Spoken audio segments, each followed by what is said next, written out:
அதே போல 26ல எத்தனை மணி போட்டியா இருக்கும் தமிழகத்தில் விடுதலை சிறுத்தைகள் முனை போட்டியா இருக்கும்?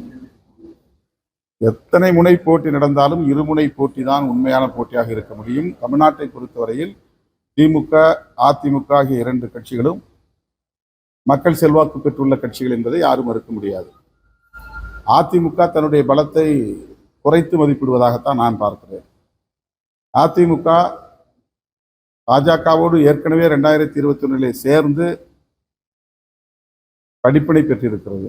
மறுபடியும் அதே பிழையை அது செய்கிறது. அதிமுக தனித்து நின்றால் கூட அந்த வாக்கு வலிமை குன்றப்போவதில்லை. அதை அதிமுகவே உணராமல் இருக்கிறது என்பதுதான் இங்கே குறிப்பிடத்தக்க ஒன்று.